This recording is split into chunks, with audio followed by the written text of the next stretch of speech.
I had some conversations with people who were surprised because 12 years in a good job, stable.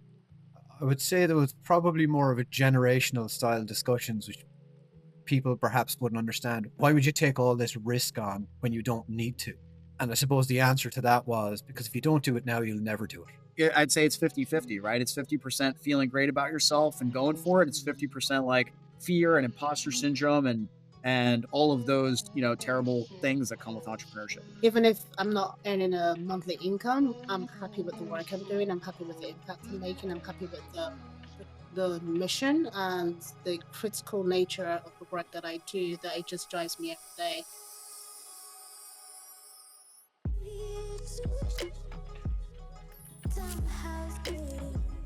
Hello and welcome to the season finale of Day One Diaries, the podcast where we explore the real stories behind building your own business. Now, this episode is a little bit different because over the last year, we've spoken to 11 incredible founders, and we've heard their stories about career changes, about big risks, unexpected pivots, the successes and the setbacks, and everything in between. And so instead of introducing a new guest, I wanted to take a step back and think, what have we learned from these conversations? And so in this episode, Esther turns the camera around and interviews me. We look at the biggest themes that have come through in the series, the lessons that I've learned from my own business, and overall how these conversations have changed my view of entrepreneurship, of risk, and of building a business. And so whether this is the first episode that you've listened to or you've listened to all of the series, I really hope you enjoy this look back at season 1 of Day One Diaries. Today is basically us checking in on the first season of Day One Diaries. Like, how incredible that we've recorded 12 episodes and it's been a full year essentially since we started this, which is incredible. And for me, I would just love to hear kind of like your overall reflections of like how it's been for you, what you've learned, who you are as a person a year later, and how your business has changed. So if you could even just jump off and tell us like how has season 1 been for you? Yeah, it's been awesome, to be honest. It's been a really, really fun ride, and we've learned so much about the whole process, about what podcasts are, about how the whole process works, and even that has been an amazing journey.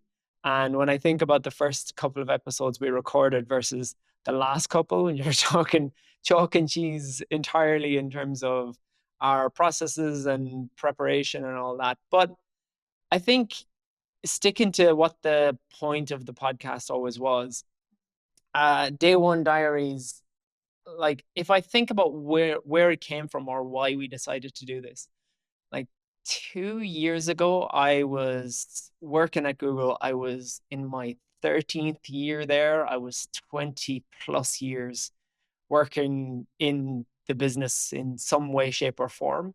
And so I was with 20 years of salaried employee, and that was all I knew. And Mm.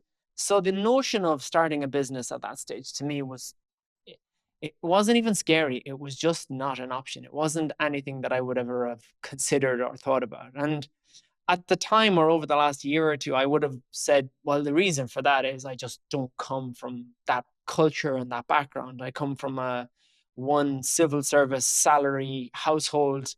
Get a job, keep a job was generally the way things went. And so I never even thought about it. And over this last year, I thought even more about like, why wouldn't I think about it? Or why would I hold back from even letting myself consider that? And I think it would be the risk of not knowing that a salary was coming in, that Mm. you're not sure whether you're going to go week to week or month to month, or what happens if there's something unexpected and you need an extra few quid, or you want to plan for a house or pension or anything really. And I just couldn't fathom the notion of like just not being certain about that. And it's not like I was ever a fiend for the salary and I had to push and push and push. It was just the calm that comes with knowing there's going to be something at the end of every month. And I just couldn't couldn't have considered going, risking like that. And now, a year later, we've done, as you say, 11, 12 episodes of this, and we've spoken to founders all about their reasons for finishing up in jobs, the reasons for choosing a business, the reasons for going the way they did. And as well, I've gone through another year of my own journey of being a business owner. And so between those, I'm now starting to understand an awful lot more about what those risks actually look like and how people manage those risks, how they consider financial risks, employability risks, and also how they sort of push those risks down in terms of their importance. And those risks or those fears could overwhelm you and again push you away from ever doing anything on your own. But in truth, if you frame them properly, and we've seen examples of how people frame them in really healthy and productive ways, they are actually just another thing that go on in owning your business, but they can be something that can be managed and controlled and then used to motivate if necessary. I'm sure a lot of entrepreneurs say it's not comfortable at all, and you have all sorts of like fears and self-consciousness. I went through all of those things.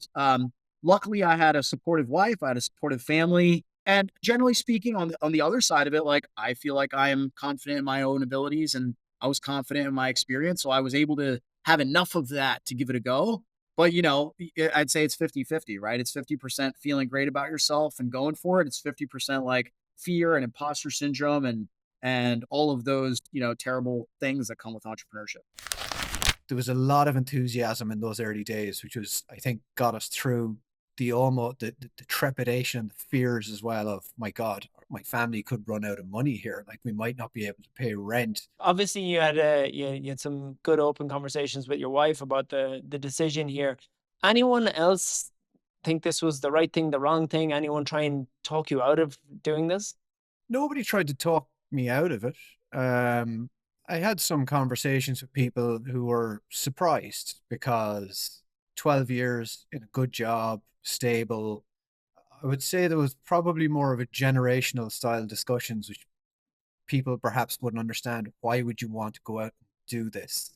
Yeah. Why would you take all this risk on when you don't need to? And I suppose the answer to that was because if you don't do it now, you'll never do it.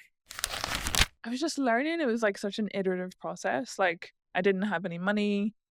My overheads were super low. I felt like I had nothing to lose. So I quit my part-time job.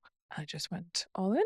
Like you said, there was relatively low risk. You weren't under pressure to put food on the table for too many people or anything like that. But nevertheless, it's difficult to just jump in and say this is what you're going to do. So were you scared at that point to do that? I was terrified, but I knew the alternative was continuing to work. So I was working part-time in Sainsbury's, which is like a local convenience store for people that aren't based in the UK or Ireland. And I hated it. I hated the people. I hated the environment. No disrespect to them, but I was just like, this is not how I want to spend my time. And it was thankfully only like 20 hours a week. But I was like, the pain of that is too much to not try this. And in the back of my mind, I was like, I can always go back to my freelance marketing jobs or figure something else out. But if I don't give this my all, I'm going to regret it. If you had asked me, a couple of years ago and said if you had a sample of 10, 12 people, I would have said a couple of them probably threw everything into this and mortgaged the house. And because I just kind of figured that's how business goes. But the truth is none of them did. Lots of people had the intelligence and the foresight and the luxury to plan out a financial runway to give something a go. Other people were really mature in how they're thinking about it. And the way I would say this is Jeff Bezos talks about this one-way door, two-way door type of decisioning. So one-way door being like, if you go out here, the door is closed behind us and we're done. In his case, that's build a $100 million distribution plant somewhere, and it's very hard to roll back on that. And so if that's the case, you have to make sure everything is super sure we're going to work, it's going to work, we have all the right things in place, people in place, blah, blah, blah. If you have a two-way door, it's something we can do. It works, it doesn't work, we can come back in. And so in Amazon's case, it was Amazon Prime. Trial it. If it works and people like it and it makes them more loyal, we can roll it out to more people. And so that was a relatively easy thing for them to make into a two-way door. And what I saw in our series is a number of people, whether it was on purpose or not, they made the decision to start a business a two-way door thing. So Edu, for example, he was really clear to say that himself and his business partner were going to invest 5,000 euros. They were going to spend 1 year and they were going to give it everything. And at the end of that, they either knew they had a business or they had the cheapest MBA you could ever have, because they will have gone through everything from product design to manufacturing to merchandising and marketing and selling and all those things. And so that was a fantastic way of seeing someone make a decision into a two-way door. I can go and I can come back.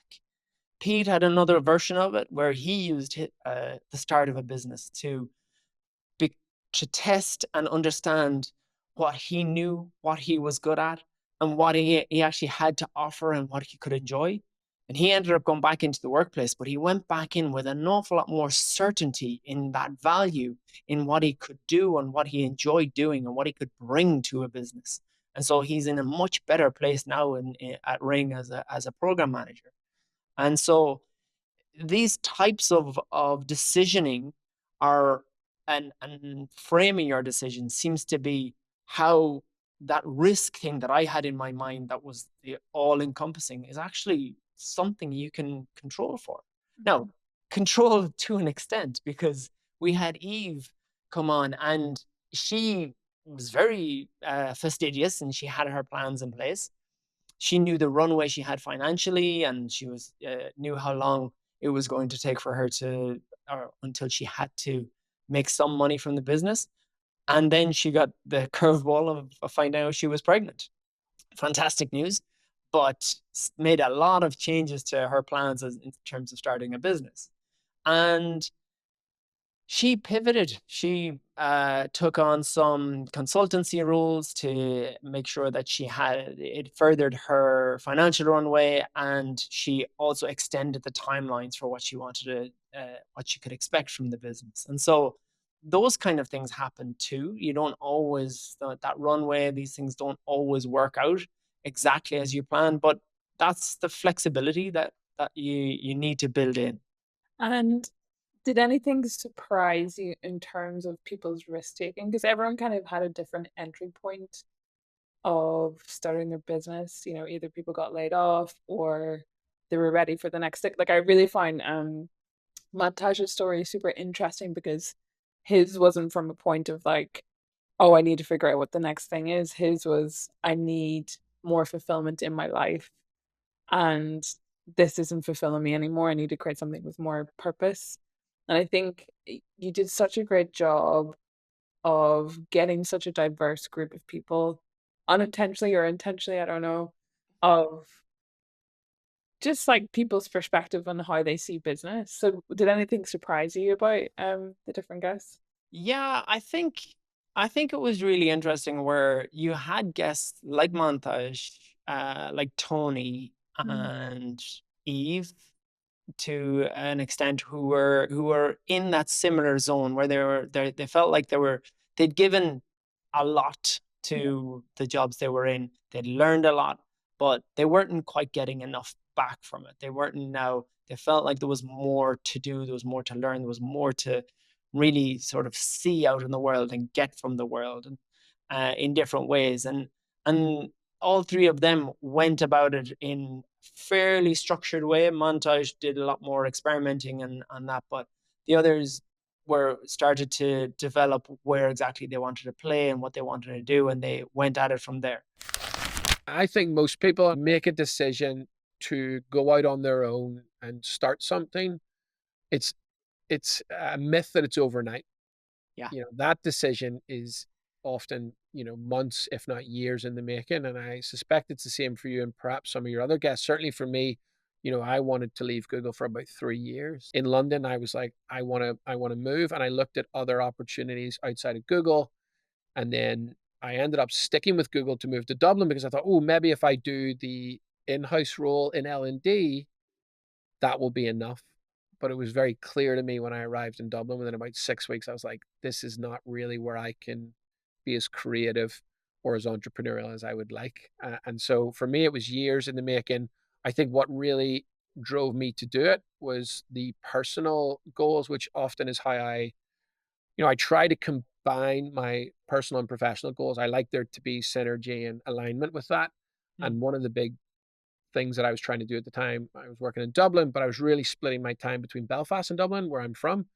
And I really wanted to move to Belfast. And when I looked at the market in Belfast, Brian, there was nothing that was very clearly a good fit for me, or vice versa. And I thought, Yeah. well, I'm gonna have to be creative and try this by myself. And that's what really led me to kind of take the punt and set up People Playbook. Of all the places I worked in, probably Google, where we worked together, was the only one that was large enough and built in such way that it would allow me to like explore things horizontally very easily. And so I felt that in all my other roles, I was always within that box. And so I would get in, start a new role, be super excited and learn a ton of stuff. And quickly I would get to the point where, okay, so now I'm like cruising, right? I'm not I'm done with the hockey stick learning curve. And now what? And I'm just like, I realized that I'm not the type to stay in place. Like I need, you know, I'm like a child in a Montessori school. I need you to put me the thing a little bit higher so that I'm going to go and try to catch it, right? Yeah.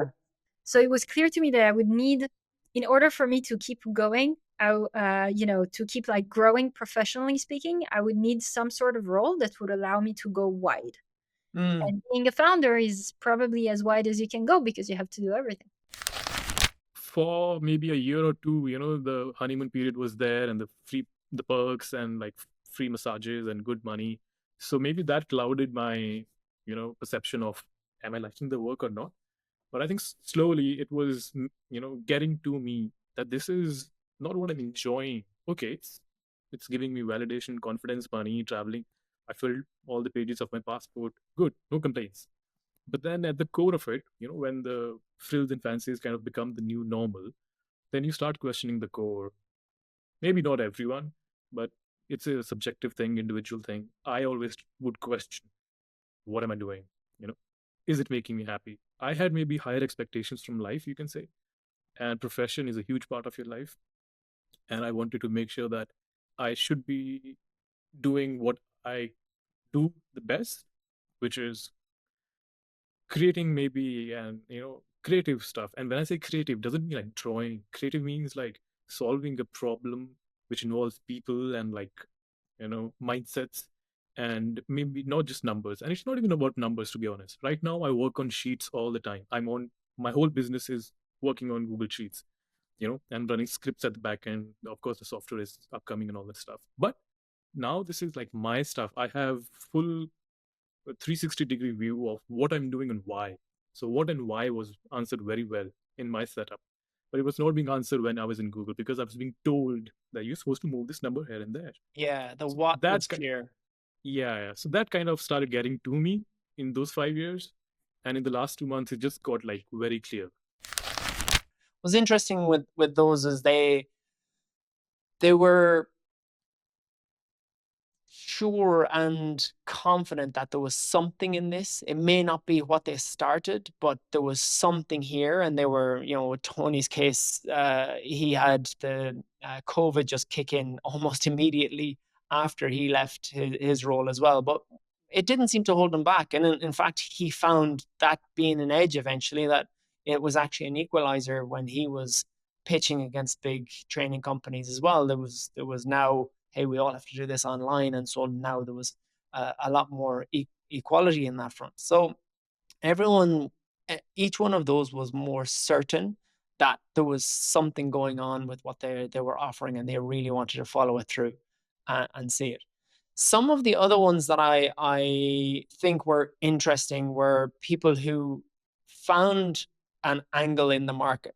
So Shiv, for example, that I mentioned earlier, he seemed to find himself at this junction where there was a gap in the market. He was an educator previously, officially, unofficially. He was very, very experienced and skilled and well connected in the world of ad tech.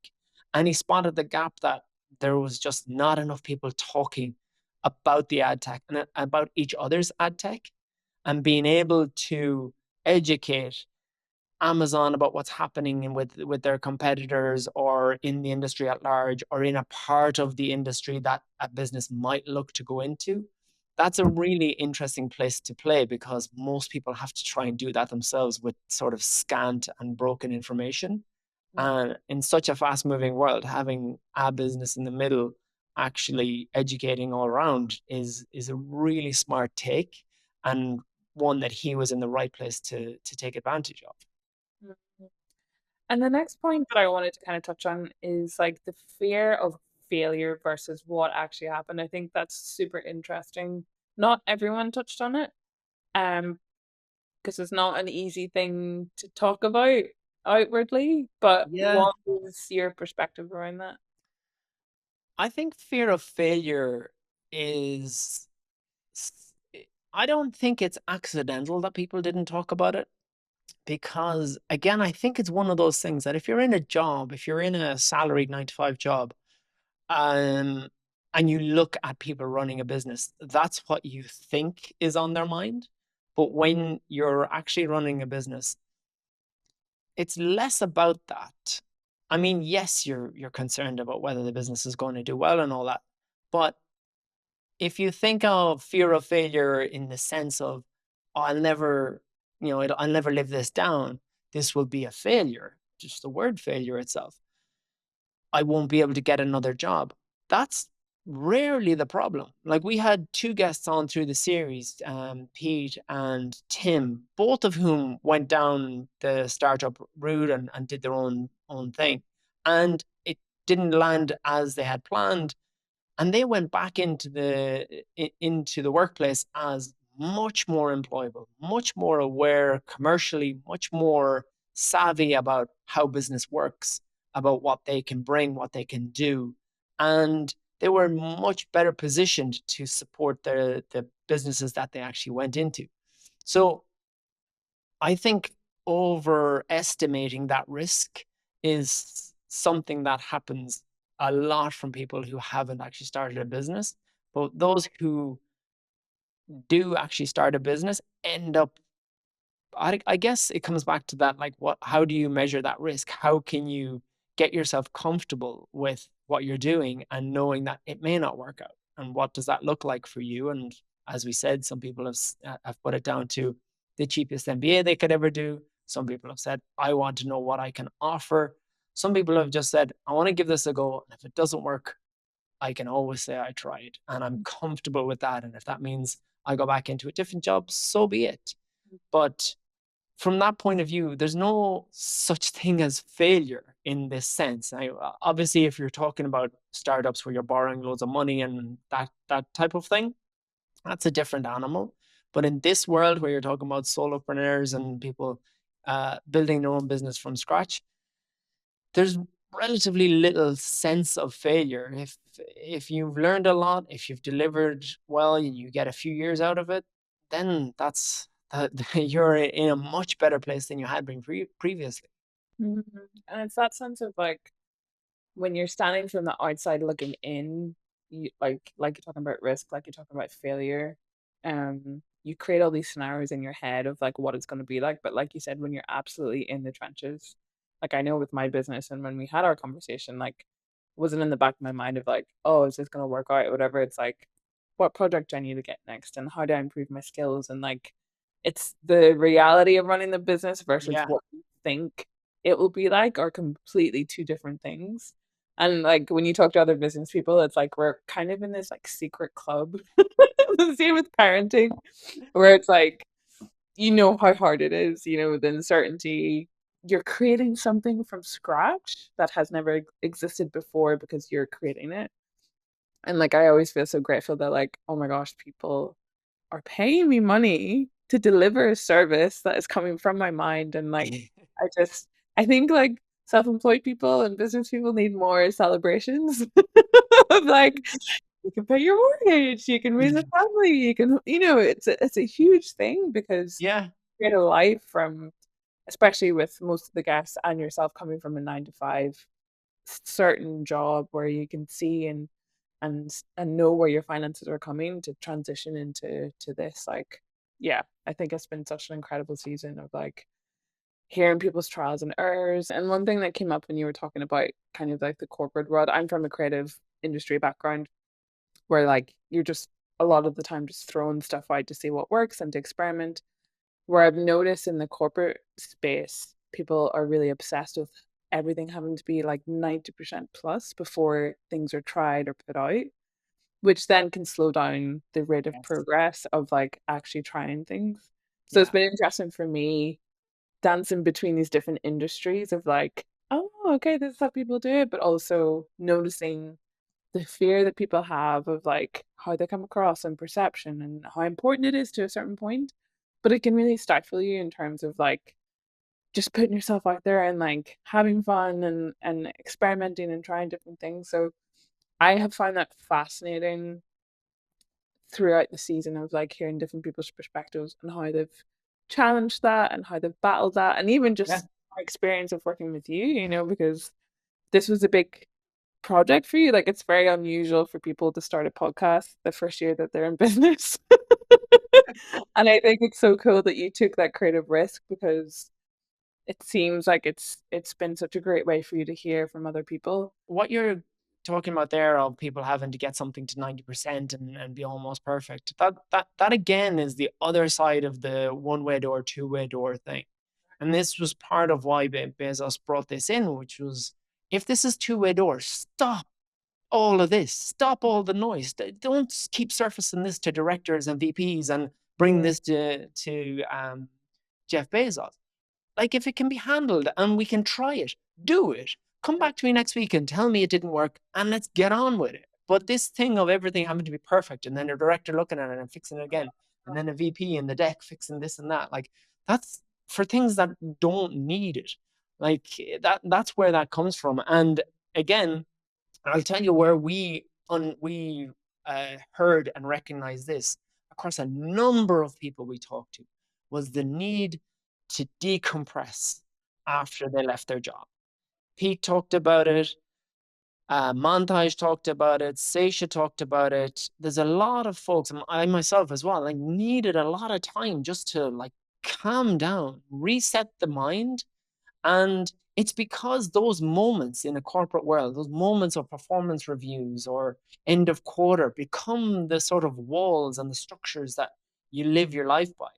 And levels and promotions become the currency. And it's unintentional. But it is the world you live in. Like Pete was there for 20 years. I was there for 13 years. Like these are long periods of your life that match up with big moments in your life, houses and marriages and kids and all this. So it's a real formative time where these have been the bedrock. Every year you've had these reviews, these promotions, whatever these things are. And then you come to a world where those foundations are gone. And you're more wondering what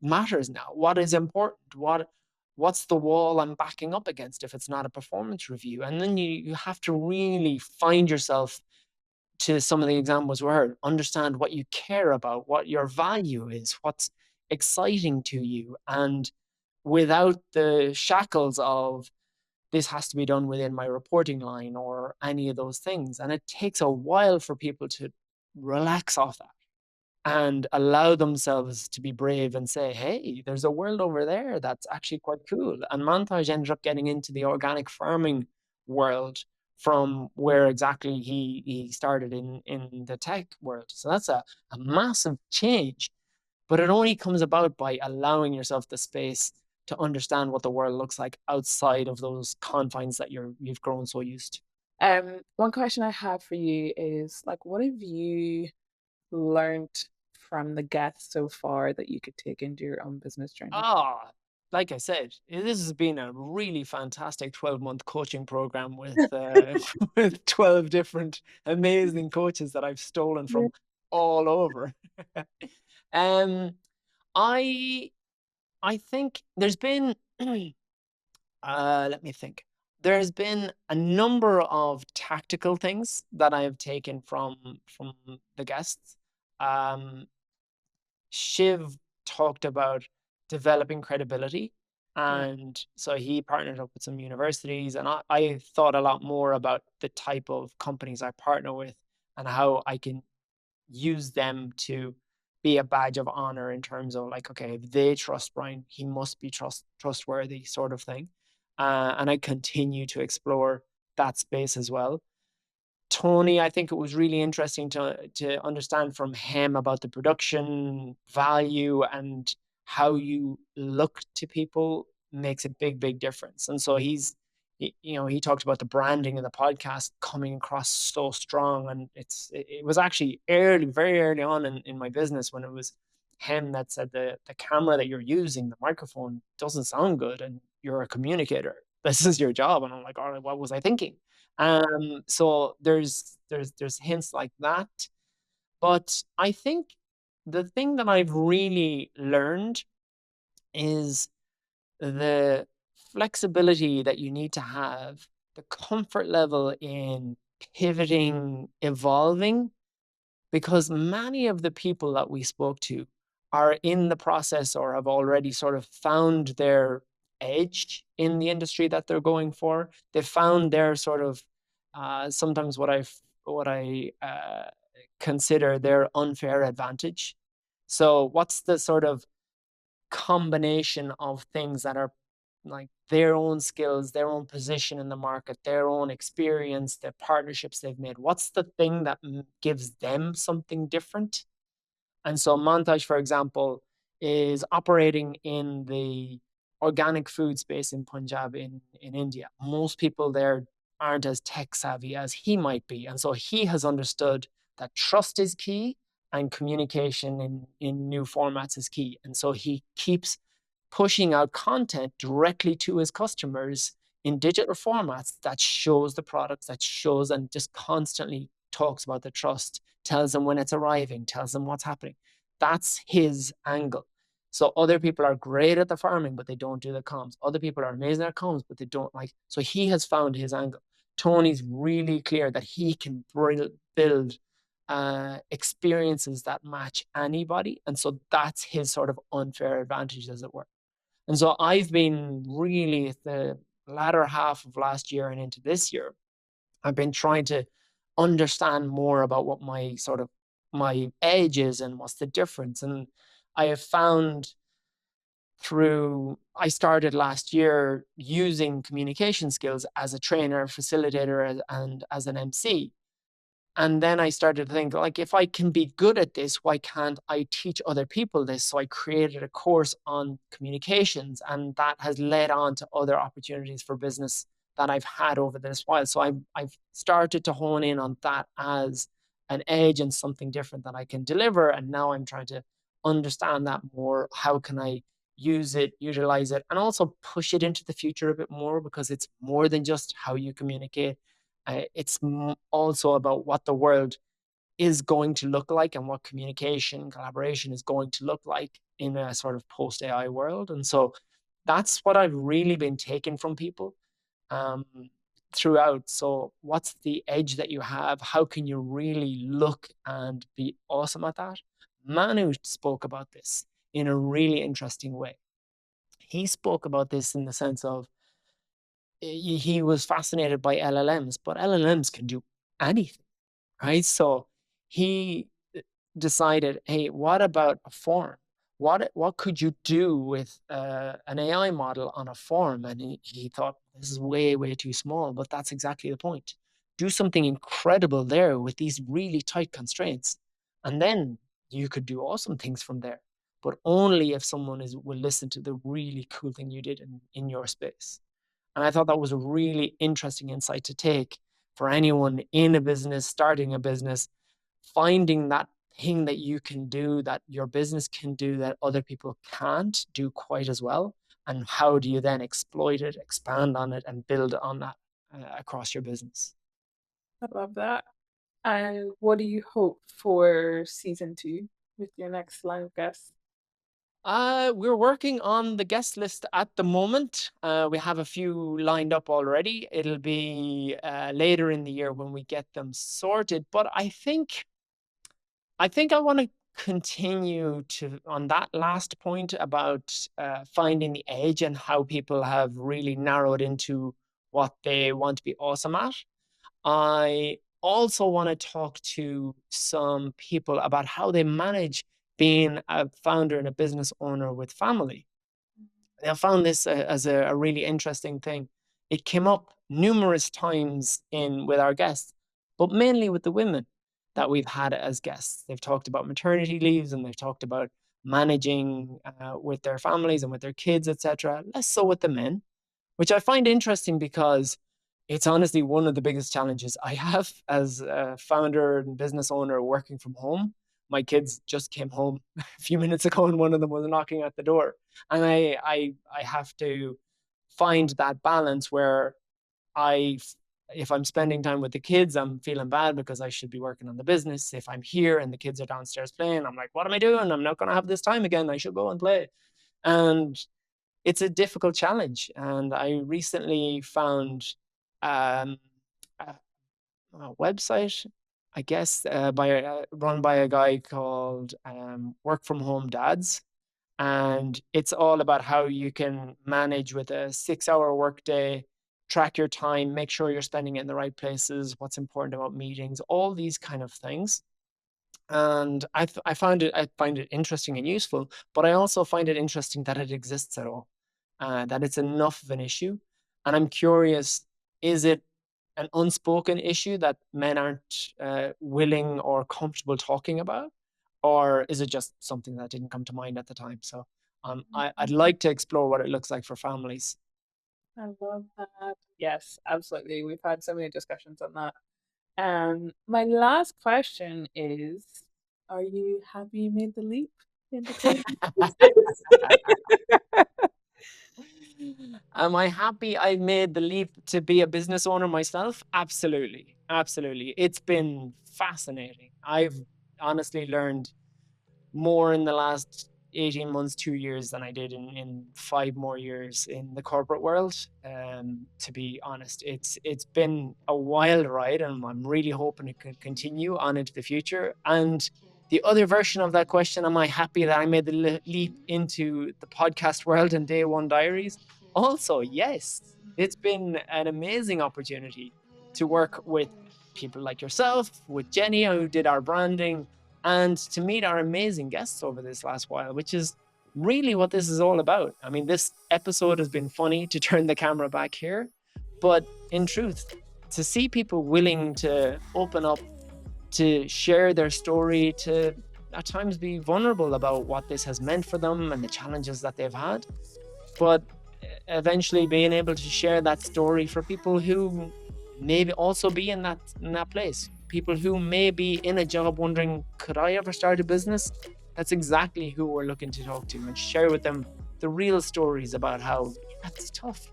Yeah, there's decisions to be made, but it's also incredibly rewarding and a real fun ride if you can make it work for you. I love it, Brian. Well, thanks for sharing your reflections on season 1, and we all hope to see you all in season 2. Nice one. All right, folks, it was lovely to deliver season 1, and I am really excited to bring season 2 later this year.